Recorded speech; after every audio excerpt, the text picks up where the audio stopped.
कला आदि की स्थापना होगी। कल ही प्रायश्चित कर्म हुए हैं और सरजू जी के तट पर जो ब्राह्मण जो इस पे दीक्षित हैं, उन्होंने जितने भी जो है कर्म होते हैं कर्म कांड के, उनके अनुसार प्रायश्चित कर्म किया सरजू तट पर, द्रविड़ गुरुजी ने करवाया है।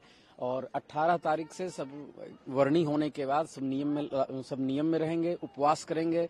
और कुछ लोग फलाहार हैं, कुछ लोग जो है सो वृक्ष के ही फल लेकर के रह रहे हैं, कुछ लोग दूध पर हैं। और सायंकाल को अन्न कुछ लोग पाएंगे। और जो अंदर मंडप में जिनका कार्यभार है उनको सर्वथा फलाहार में ही रहना होगा।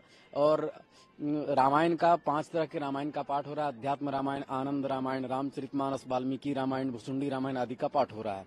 ताकि ऐसा सुना जाता है बाबरी मस्जिद के निर्माण के समय बहुत सारे रक्तपात हुए हैं और औरंगजेब आदि आतताइयों ने बहुत जुल्म ढाए हैं।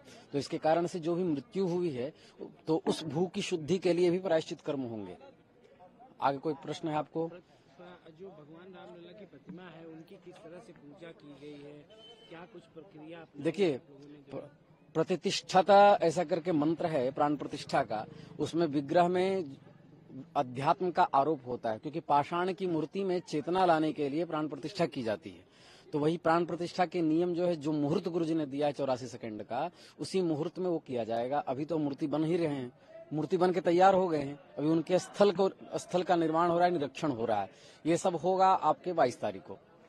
आप इस पूजा में किस तरह की जिम्मेदारी दास की है 36,000 श्लोक भुसुंडी रामायण में है, उसमें मध्य प्रांत के भाग का पाठ दास को मिला है भुसुंडी रामायण का। कितना जरूरी ब्रह्मा जी के द्वारा वो कहे गए रामायण है। आपने कहा कई रामायण के पाठ किए जाएंगे, कितना जरूरी होता है? उसमें रघुनाथ जी का गुणगान होता है, उनसे प्रार्थना की जाती है ताकि भारत के अभ्युदय की सिद्धि हो और हम लोगों को भगवान के चरण कमलों में प्रेम की प्राप्ति हो और संपूर्ण विश्व में शांति की स्थापना हो।